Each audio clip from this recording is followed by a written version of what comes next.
Assalamu alaikum wa rahmatullahi wa barakatuh. Allah subhanahu wa ta'ala says in the Quran, A'udhu billahi minash shaitanir rajim, Bismillahir Rahmanir Rahim, Ya ayyuhan nafsul mutma'inna, irji'i ila rabbiki radiyatan maradiyya, fadkhuli fi ibadi, wadkhuli jannati. Sadaqallahu al-aliyyul azim.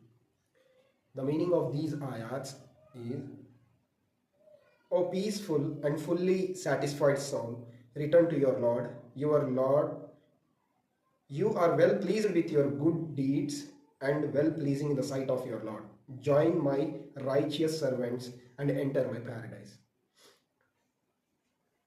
Dear friends, I just recited the last verses of Surah Al-Fajr, in which Allah subhanahu wa ta'ala mentions about Nafsul Mutmainna.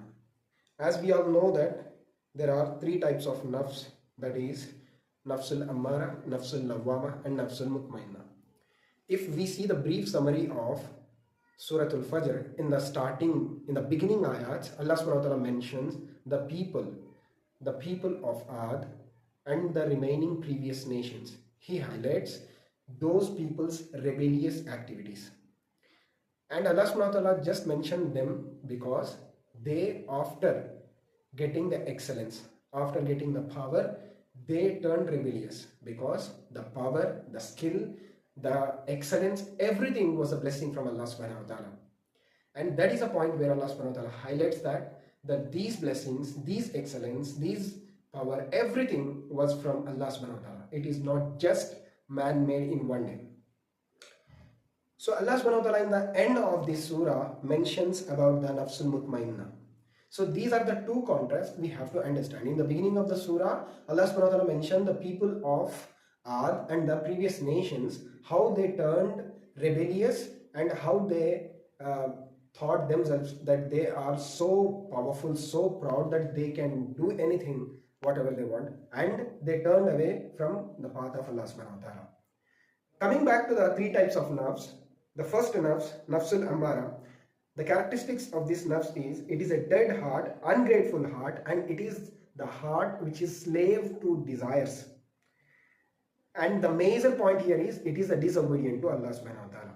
And for this evil deeds, Allah subhanahu wa ta'ala is going to punish.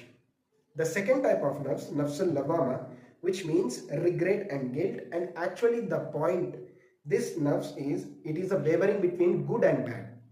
It means sometimes it go with the good, sometimes it may go with the bad also. So it cannot rest in one state. And the final nafs, that is Nafsul Mutmainna, I just read the ayats and the meaning, where Allah subhanahu wa ta'ala clearly said, this is the nafs where the people are actually getting success and they are going to enter into the Jannah. So what are the characteristics of this nafs is, this nafs is so stable, very stable, focused, obedient to Allah subhanahu wa ta'ala, and this nafs is satisfied with whatever it has. And this is the nafs, this is the soul which gets the peace in the zikr of Allah subhanahu wa ta'ala, in the obedience of Allah subhanahu wa ta'ala, in the following the laws of Allah subhanahu wa ta'ala. And this is the nafs what we have to focus. And in the contrast, Allah subhanahu wa ta'ala mentioned the previous nations, which actually the Nafsul Ammara, what we have to avoid. And I pray with Allah subhanahu wa ta'ala that every Muslim should strive to get the Nafsul Mutmainna, and may Allah subhanahu wa ta'ala bless us with the Jannatul Firdaus. Shukran, Jazakallahu khair.